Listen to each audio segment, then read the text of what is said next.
Welcome to the Senior Moment podcast, where we dive into topics that deal with seniors and senior living. If you are a senior, work with a senior, or have a senior in your life, this is the podcast for you. You never know what topics will be discussed in each and every episode. Hosted by Cindy Cannon and Brady Tabbs. This is the Senior Moment podcast.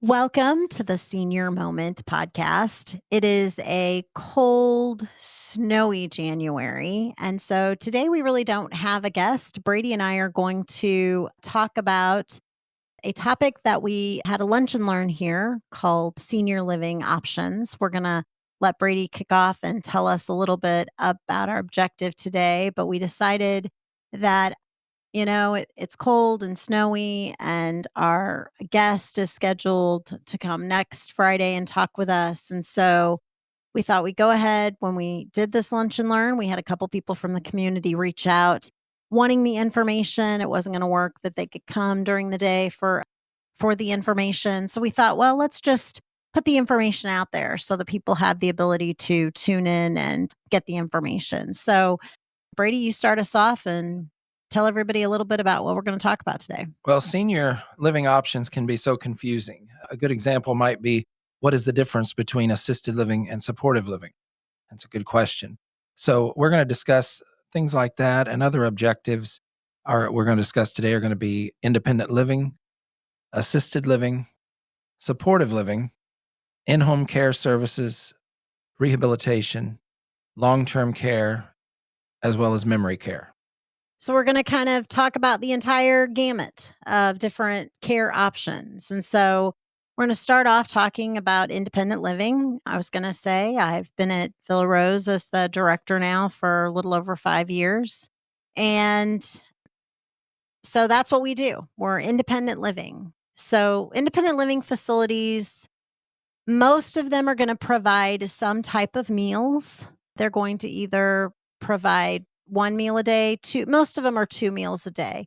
We provide 3 meals a day here at Villa Rose. Most of them are going to encompass housekeeping. Some of them will provide linen service, where they provide your sheets and your hand towels and pillowcases, those kind of things. Most of them are every other week. We do it weekly. So those are things you're going to need to ask about. Most of them do provide transportation, or at some point, some type of transportation. Most of them also provide a 24-hour response system. Somebody's either available 24 hours to you, they have a pendant system, something like that, where someone's available to help them 24/7. Activities are available. Typically, they have someone on staff that's going to do some different activities. Independent living is 100% private pay. So when you see independent living, it's you're paying out of pocket each month for rent, and included with that rent are some of the services that I described. Caring.com says the average independent living facility in Illinois is $2,974 per month, or an average of $35,688 per year. Independent living is not registered or licensed by the state of Illinois. They're not really providing any services, personal services to residents. And so they're not required to have any kind of licensing or state audit or anything like that. Villa Rose, so I was going to say, they also give us some information on caring.com that said, we found independent living is as cheap as $1,200 and is as expensive as $3,575. So there's that range. Villa Rose starts at $1,630. Of course, that's January 2025. So we start for a studio apartment is $1,630, and then the apartments go up based on the size of the apartment or some of the enhancements of the apartment. A 1-bedroom standard here is $2,240. An enhanced unit is $2,500. So you can kind of get the idea of our price ranges as well. Brady, why don't you talk to us a little bit about assisted living or anything you wanted to add with the independent I was just going to add with independent. I think Villa Rose where we're at here, we go above and beyond with the activities and the transportation. Pilar has a great activity program. There's always something going on here, and you can participate or not if you're not feeling it that day. But she gives everybody a chance. And then the transportation, the bus here drives, you know, 4 and sometimes 5 days a week. So I think that we go above and beyond from what other places I've seen or been. I was gonna say it is, I mean, for people who haven't been into the building, I think for years and years, Villa Rosa's fought the nursing home stereotype. People have thought that this is a nursing home. It is not a nursing home. I think I encourage people just to come in and take a look. I think once you come into the building and you take a look at it and then you kind of see, taking a tour, Brady gives tours and they'll get to see the activities. They get a copy of some of the activities. They get a copy of the meals that are being served and they'll get to see some of the residents throughout the community. And you're so right when you said, I love the part of if you want to be around people, you can go out of your room and you can go to any mini lounge area, any common area and find people. But if you don't and you want to, you're peopled out for the day. You can go back to your room, you can close your door, and you don't have to worry about people. So it's a nice blend of, I think that socialization when you're a senior is so important. It's a really nice blend. Okay, we'll stop tooting our horn here at Villa Rose and Brady's going to talk a little bit about assisted living. As far as assisted living goes, assisted living is licensed by the state and subject to an annual on site review by a public health surveyor. So we don't have to worry about that here at Villa Rose. We're independent, but assisted living is subject to a annual on site review. Required to provide, assisted living provides 3 meals a day, housekeeping services, personal laundry, a secure building by staff, or a 24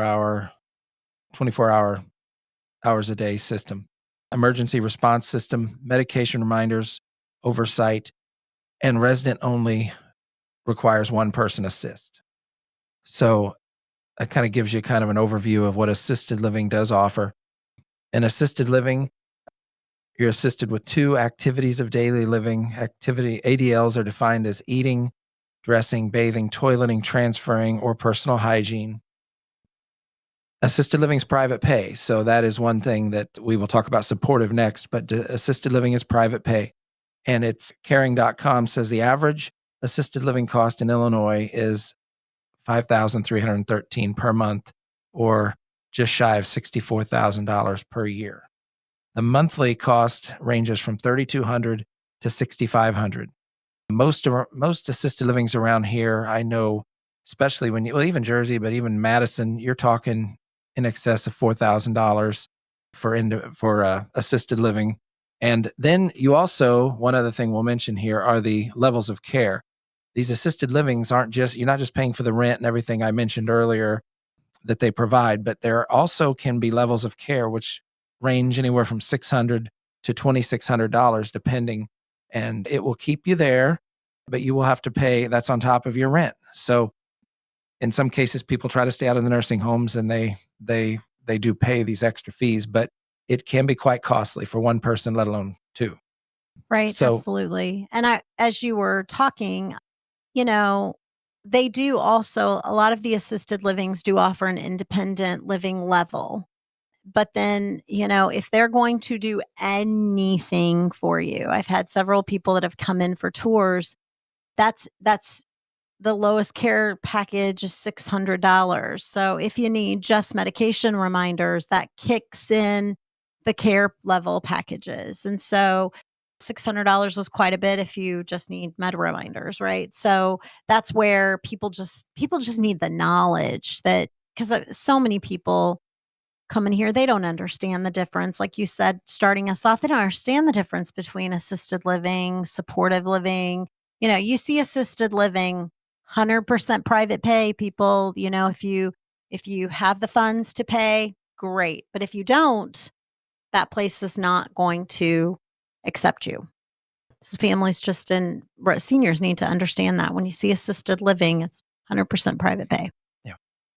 So now let's talk a little bit about supportive living. So supportive living is licensed by the state of Illinois, and it's also supplemented by the state of Illinois. So they do have some of the same requirements that assisted living provide. First of all, they actually do intermittent nursing care. So there's typically a nurse at least on staff 8 to 12 hours a day. They do have to have a social and recreational programming. They have some requirements around that programming. It has to hit some specific needs and areas. They have to have health promotions and exercise programs, again, to try to keep people healthy. They will do your medication oversight where either a nurse fills a planner or they're providing medication reminders. They do have a 24-hour response or security in the building. They do laundry, they do housekeeping. They also do personal care so they can help with someone if they have a need for bathing assistance. And then they also provide all of your maintenance services. They provide 3 meals a day, and they also are required to provide snacks. Supportive living can have a small percentage of their apartments that's negotiated, I believe, when they build a SLIF, which is what some people call them. And so there can be a negotiated, which they can typically have somewhere between 10 and 20% of their apartments that are private pay. So they can take people that are not low income and they're paying out of pocket each month.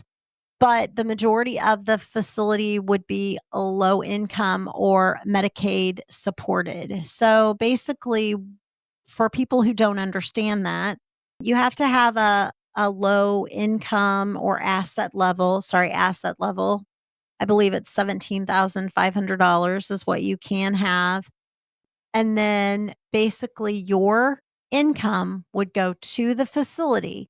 So income eligibility is you can have no more than $784 for single, 1175 for a couple. Your social security check then goes to the community and you receive $90 per month for your personal expenses.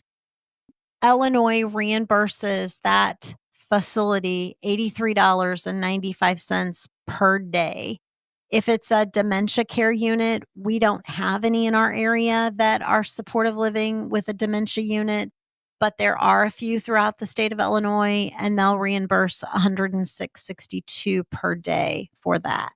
So those are all, again, state negotiated rates.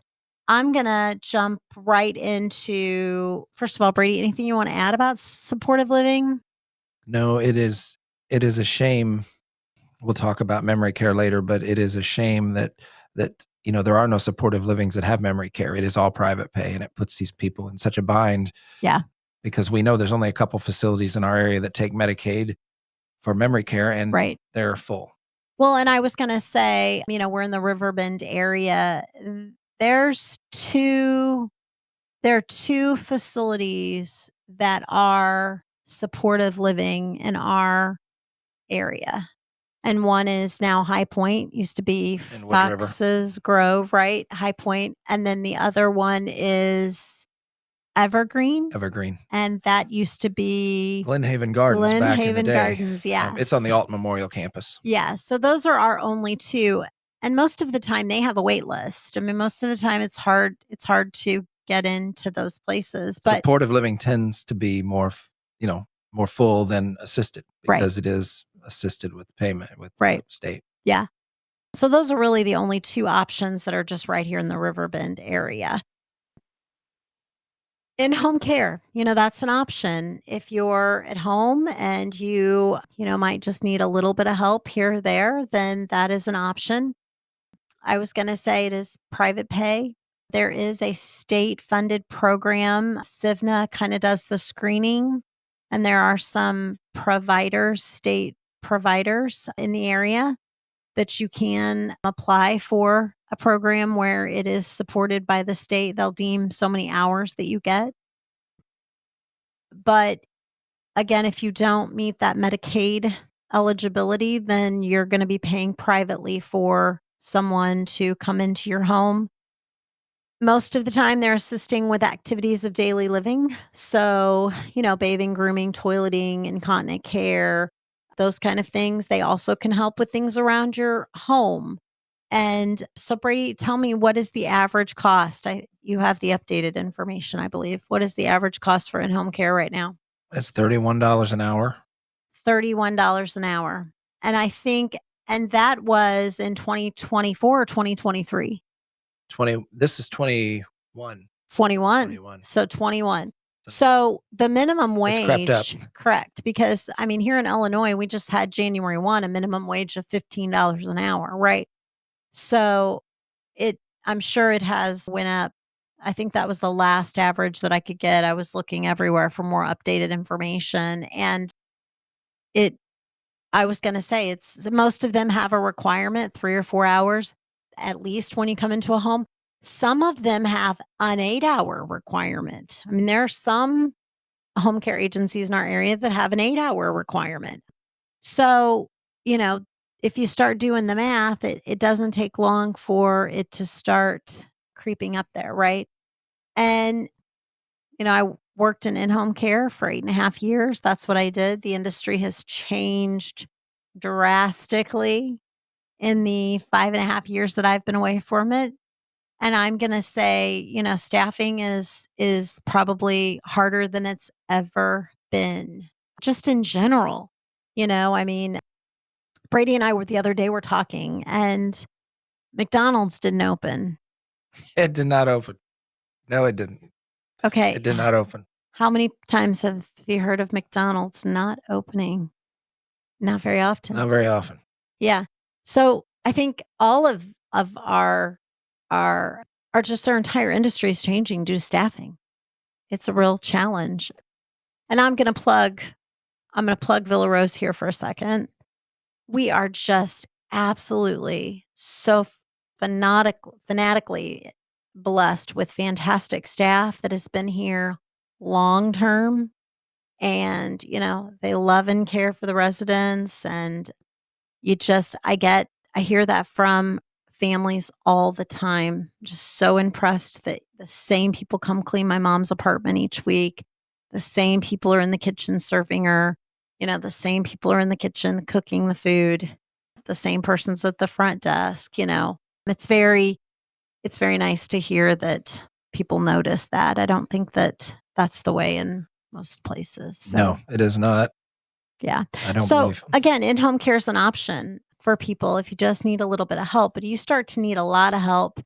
Most people can't financially afford, thousands and thousands and thousands of dollars per month to have someone come into their home. And it doesn't take long at, somewhere between probably around $35 an hour to start chalking that up.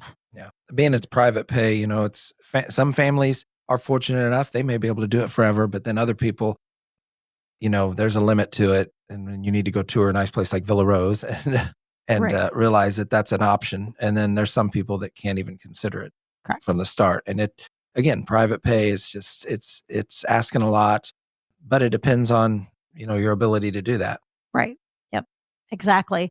So I feel like too, some people come in or some people start to explore this category, or we know might need some help. We know it's time to probably start thinking, and they don't even know which direction to go. Right. So those are some tough questions that, families sometimes have to sit down and say, okay, mom, I know you haven't shared all of your financial information with me, but it may be time to start sharing some financial information so that I can know what we can afford, right? Because there's no need to go tour assisted living if you find out that there's no funds that are going to support that, right? Or there's not a monthly income of $4,000 to $5,000 that's going to support that, right? So they don't even really know where to start looking because they're not sure what funds would be available to help support their care. And so, that's a great place to start, right? So that you kind of know where you need to go. Do I need to look at assisted living, or do I need to start looking at a supportive living? Communication and being transparent is very important Very when you're talking important. about the future for your senior. Absolutely. Okay, Brady, why don't you start and talk a little bit about what I'm going to say has been your wheelhouse for a long time prior to coming at Villa Rose? Yes, I'm going to talk a little bit about rehabilitation, short-term rehabilitation, and that can be that can be shorter for some and 2 weeks. And then it can also be, it can go into 2 or 3 months. You can still go home and still rehab, but everybody does it differently. It's a basically hospital, long-term care, or standalone facility. Those offer rehabilitation. They're recommended for after some type of medical issue, fall or illness, general weakness. It's 24-hour nursing care. So you will receive therapy a number of days a week. Therapy can be physical, occupational, or speech therapy. We have got the other option is, of course, acute rehab. Acute rehab is the closest acute rehab, and we had Kate on our show several weeks ago, but is Anderson Rehabilitation Institute, specializes in acute rehab, and they really have a nice place. As far as short-term rehab, Liberty Village and Maryville, Meridian Village, those probably do the Mhm. most rehab in our Sure. area and a little further south. But acute rehab can be in a hospital setting. It can be intense therapy of 3 or more hours a day, 5 days a week. Whereas skilled rehab in a long-term care facility or standalone facility is more like 1 or 2 hours of therapy, 5 to 6 days per week. There are some, besides skilled rehab and long-term care facilities, there are some rural communities that have hospital-based rehab, which are called swing bed programs. Usually the benefit of these is a better ratio from nurse to patient or CNA to patient because they usually don't have too many patients. And those are in the rural communities. Again, I mentioned Liberty Village and Maryville and Meridian Village probably do the most short-term rehab, and we're talking a couple weeks to 2 or 3 months, and some go even as far as their full 100 Medicare days. You're probably going into your fourth month, and you're asking, can they even go home? And then that, if they can't, well, obviously then they're probably looking at long-term care. Rehabilitation, the cost of rehabilitation, it is an example would be $240 a day room and board. So if you have and that is what it is in our area, about 240 to 285, somewhere in there for room and board. It's billed through your insurance. Part B covers therapy. And this would be our copay, your copay. So after your 100 Medicare days, let me see if I'm right on that.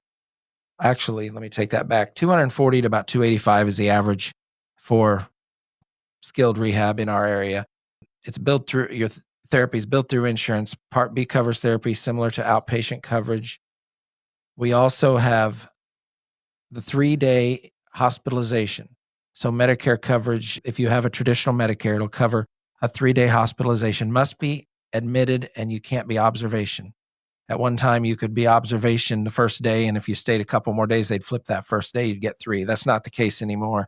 You have to be in the hospital, inpatient, 3 consecutive midnights to be eligible for Medicare, if you still have Medicare, because some do not have that anymore.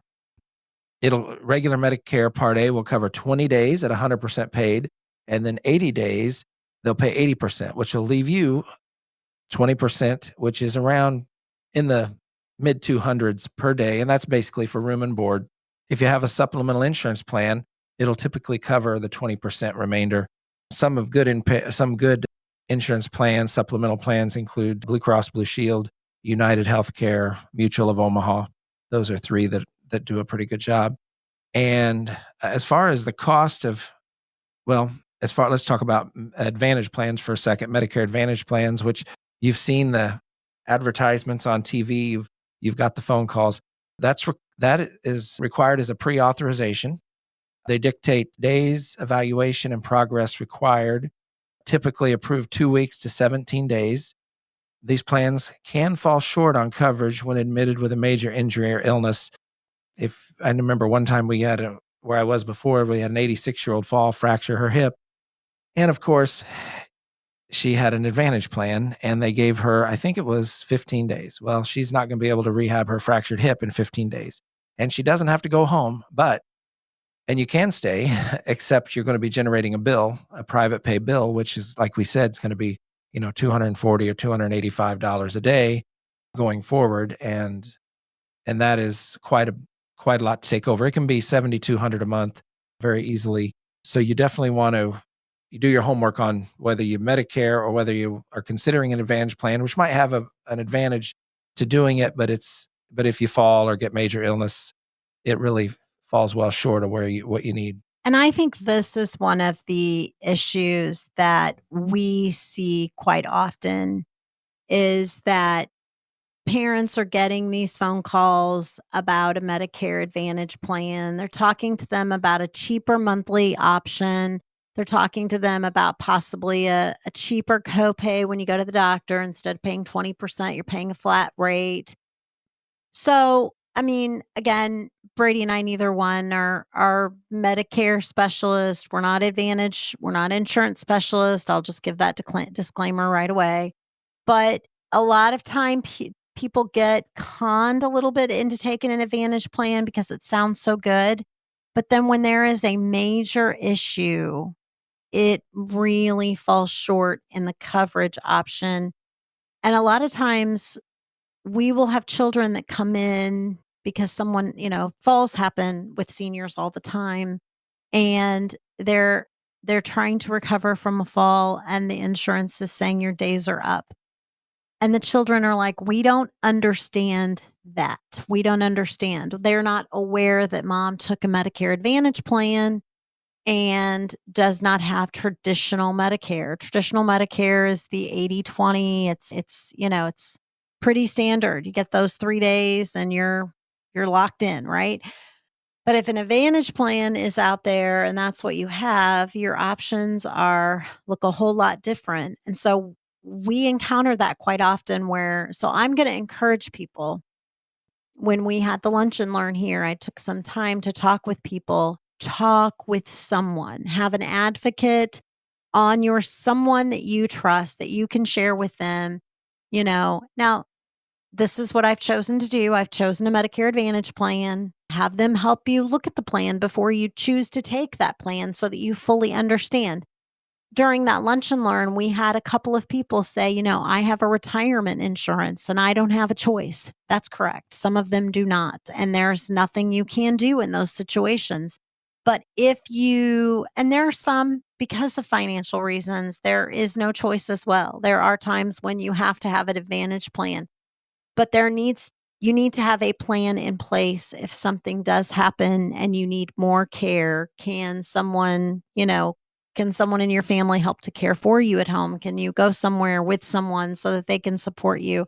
You need to kind of have a plan because chances are, as Brady, you and I both know, most seniors are going to encounter a fall and they are going to end up in rehab of some type. Fall or illness. Yep. That is exactly right. And I remember thinking, oh, that will never happen. My mom was in rehab twice. My dad was in rehab twice. It happens. It does happen. Fall or illness. You're exactly right. Something will happen that will land you in rehab. And the type of insurance you have makes a huge difference. It really does. And some of the rehab places only take specific as well. We didn't even jump into that. There's Yes. some, I always encourage people beforehand, go look at some rehabilitations because at some point you're going to be in the hospital with a major issue going on and someone's going to come in and say, "Hey, which rehab you want to go to? Here are 3." And you're looking at them like, "Well, I have to make that decision when?" Now. You have to make that decision now. You've not thought about it. You've not done your research. You haven't heard of any of these places. And now all of a sudden your insurance is saying you're out. And where are you going? The And kids work. It can be a real hassle. I mean, if you're not, and they want to discharge, of course, in 2 days, and you're scrambling to find a suitable place right. Yeah, that you've absolutely. got to go tour and you've got to do some checking and stuff like that. Correct. Or you get there and then you're like, oh my gosh, I don't want to be here. Right. And now you got a whole nother mess you got to deal with. So I really encourage people to go ahead of time, make sure, hey, they will take your insurance, make sure, just do a little due diligence ahead of time. Like these are my top facilities that I would like to go to. At least have 2 or 3 that you have heard of and that you've walked through their doors and you know what the place looks like. And Could it be close to your family where somebody can come? And that's important too. And But you social workers and case managers, to give them a break, a lot of times it's the doctor putting the pressure on to get the patient discharged. Sure. And, they take the heat. They're the ones getting into it with the facility and going back and forth with a rehab or whatever nursing home. But in the end, it's the doctor saying, let's get them out of here. Let's get them out of here. And so, Right. yeah, there's not a lot of time better to do your research a little bit ahead of time. Right. But And yeah, there's not a lot of understand, time. right. Do your research ahead of time. Understand what your insurance pays for. Understand what insurance you have. Make sure there is someone that is an advocate for you, because more than likely you're going to, if you've got an illness or you're going through something, you're going to be on pain meds and you're not going to remember half the things anybody tells you. So an advocate that can at least listen, be your ears, knows what you would like done, and can speak on your behalf and can look out for you is such a big piece of it. And communicate with your families. Seniors, if you get the call for the Advantage plans or you get the call to change, have someone in your family look at it before you make that decision. All right. So, Brady, talk with us a little bit about long term care. What does that look like? All right. Well, long-term care is can be the private pay or Medicaid. It's it's basically after you have, you can take direct admissions to long-term care, or those like I told you that rehab. They may have rehabbed 3 or 4 times, and then that fourth time they're hanging out 3 or 4 months, and there's no going home after that. So long-term care is there. There is a medical director. The long-term care facility will have a medical director. They'll have 24-hour skilled nursing care around the clock there, and then there is an OBRA screening, which is required by the Department of Public Health to ensure that long-term care is appropriate for that resident and they're not just getting stuck in there. And it is also subject to an annual survey. As far as the cost, a private room average cost in Illinois is just shy of $9,000 per month. Now that's in the whole state. Around here, though, you're going to be anywhere from 7,000 to probably, 8,500, I would say, a month. Semi-private room, the average cost is $240 to $250. And semi-private means you are going to be having a roommate. It's a nice way of saying you're going to have a roommate. Yes. Uh, Semi in private. Illinois, it's the average is $7,452 per month. So yeah, right in that area. Medicare covered, Medicaid covered, all income goes to the facility. So they do take Medicaid, and if you are a Medicaid resident, all of your income will go to the facility and you will receive $30 for personal expenses, which is not much at all. A lot of times they have friends or family that, of course, gets them what they need that $30 falls short on. And I think in assisted living it's $90 they get to Yep, keep. it Or is. Yeah, supportive living. I'm sorry, That's supportive okay. living. Yeah, Supportive living, supportive it living is is 90. $90. Mm-hmm. Long-term care, it is $30 30. a month they get to keep. Yes. Mhm. But it's, there are, and activities are involved too. They do have activities. They have, some places have enough to have activity aides, so they have a good size activity department, and that's wonderful. The more you can have, but then others, the homes nowadays are, the censuses aren't great at some homes. But again, you need to do your homework for a long term care facility. You really need to, because they deserve that. They deserve to go to the best place, and you need to, help them out with that, and do your homework and get them to the best place, or at least a place you're comfortable with leaving them. And I think that's part of it too. That differs for different people too, It but does. definitely they need to be taken care of. And I was going to say it encompasses pretty much everything that they need. So, from personal experience, I'm going to talk about expenses here in a minute, which is why I said that. So, from personal experience, my dad had to be in memory care. So, we chose assisted living memory care for him. And then a time came when he needed to be in long term care due to the inability to stand and pivot. He was no longer a one person assist, he was a two. And so he needed a device to assist with that. And in Illinois, really assisted living, memory cares, they really one person assist. So when we were in an assisted living memory care unit, we were responsible for purchasing all of his incontinent products.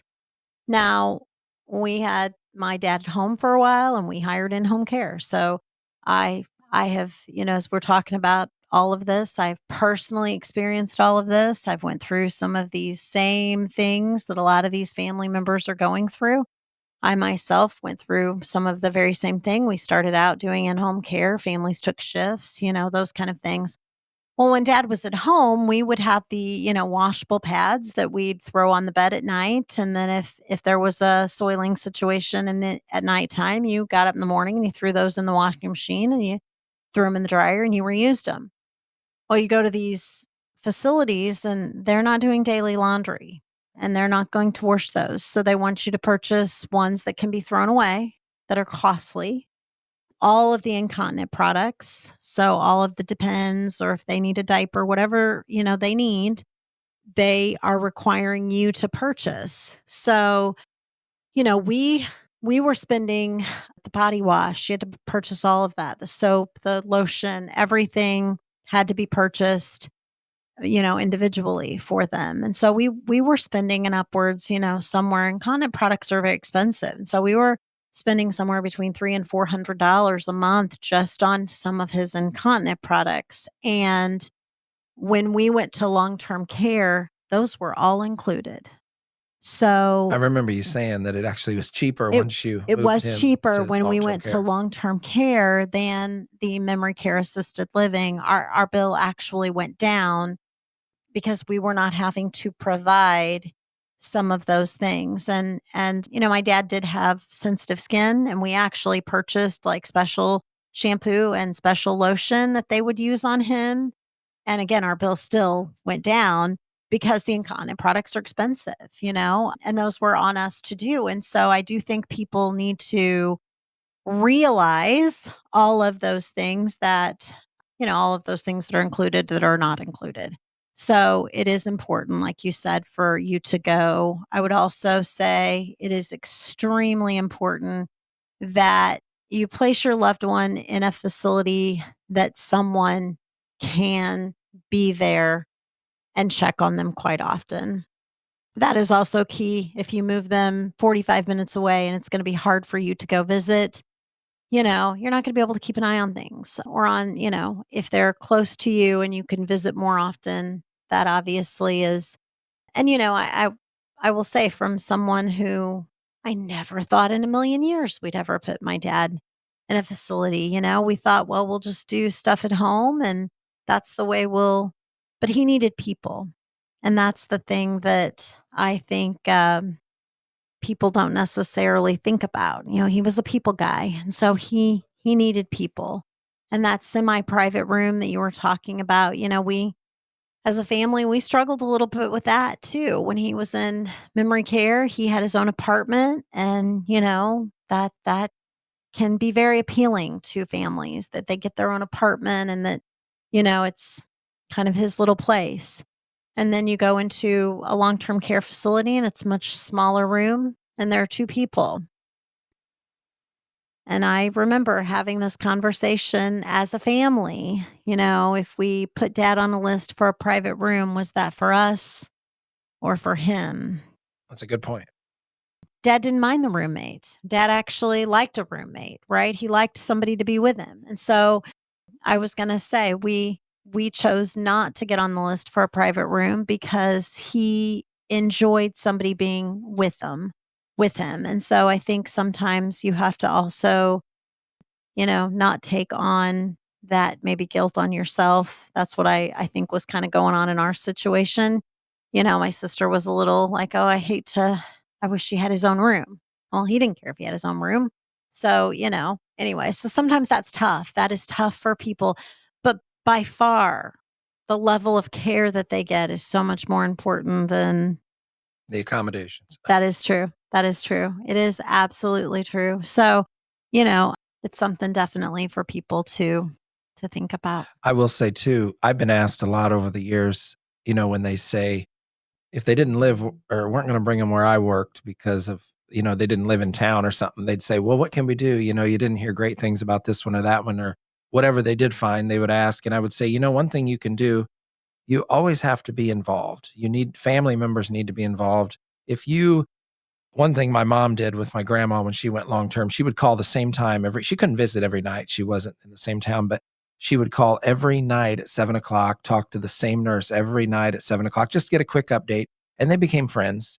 And if you do that, if you check in regularly, and I'm talking a few times a week or daily or whatever, don't call during lunch, of course, or breakfast or supper. But if you call, they're going to know, hey, this person is going to, you know, Yeah, keep I us, was you're absolutely right. They know. So I was gonna say we took turns going and seeing him, siblings, my siblings, we'd all take specific days so that we were pretty much with him almost every day.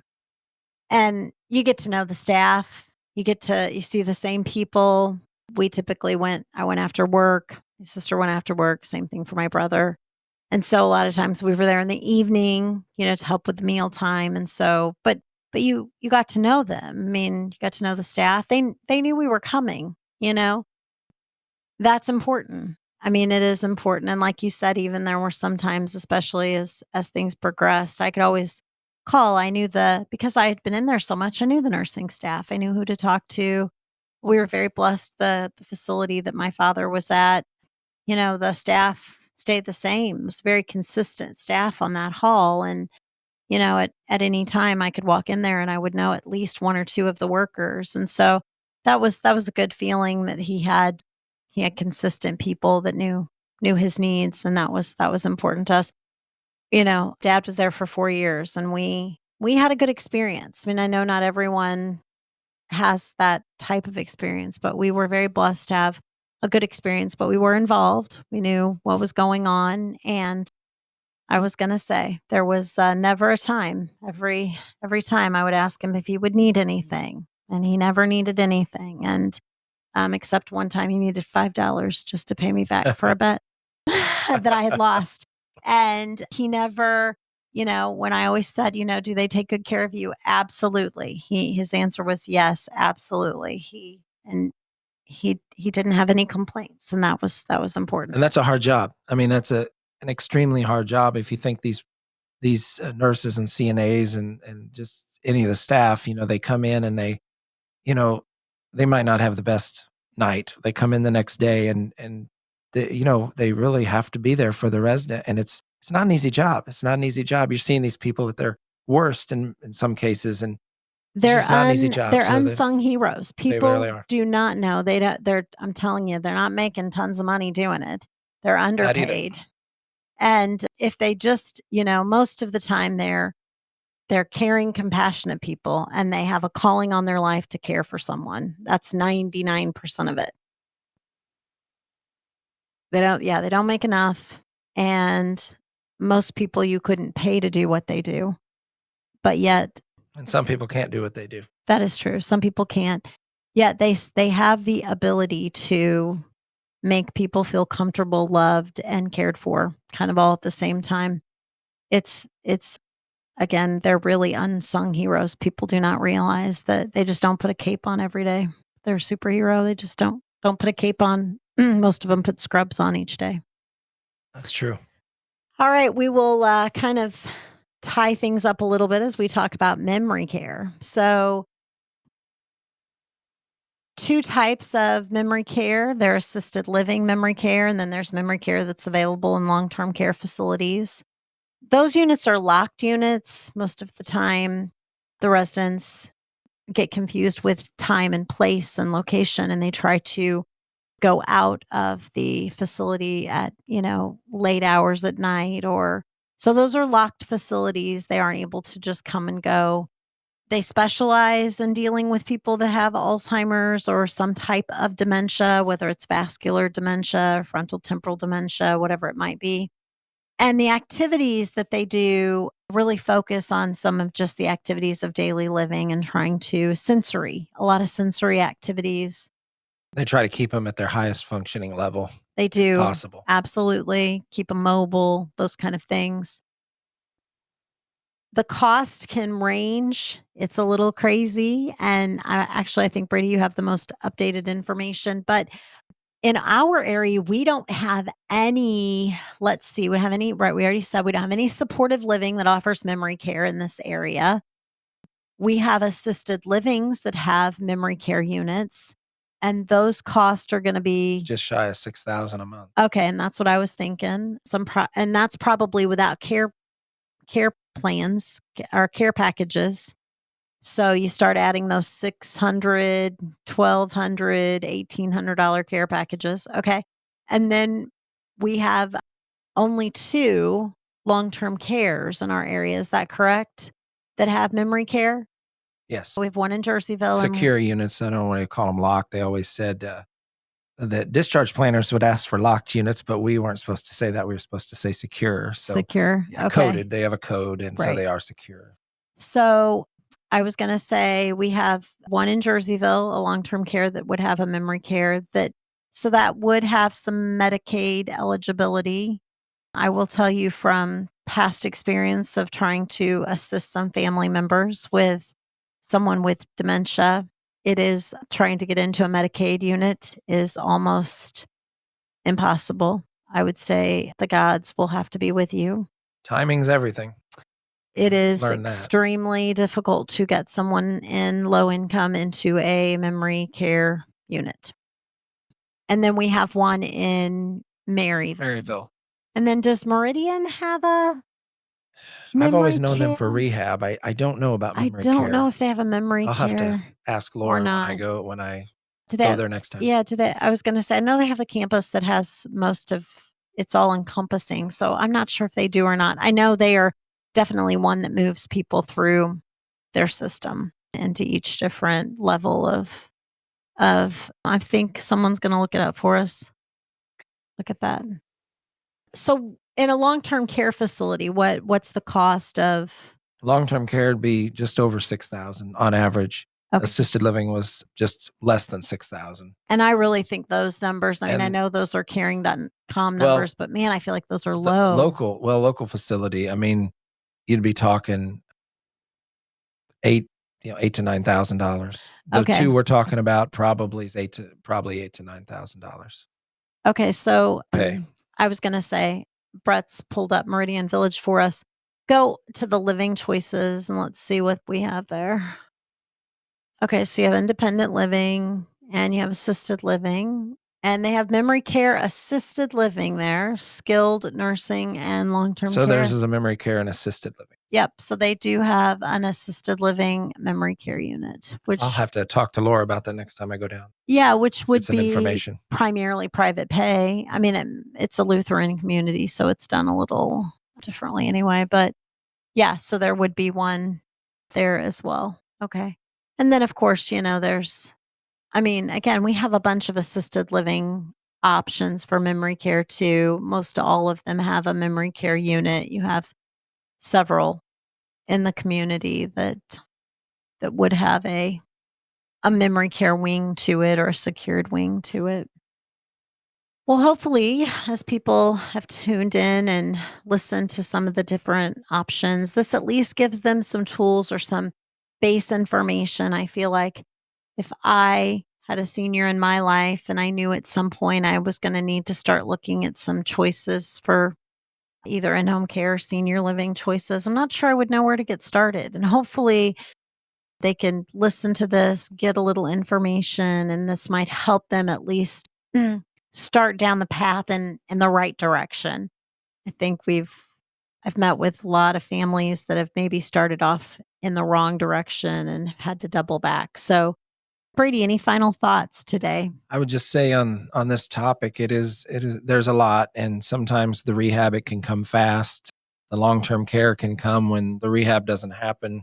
And of course, home care is an option. But looking at everything we've looked at, it is a good idea to plan ahead, and again, communicate, be transparent with your senior, and vice versa, and just because it's it's not easy. It's not easy. The decision itself isn't easy. What we're talking about, so the process is not always easy. So you want to plan ahead and just do do your due diligence when you're placing anybody.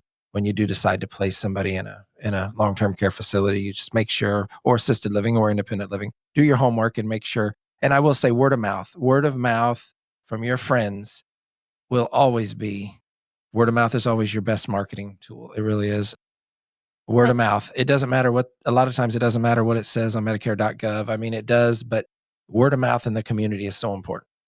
Absolutely. Experiences that people have make all the difference in the world, and talk to people that have went through it and find out, where they have went and what their experiences have been. And a lot of times that will guide you in the right direction.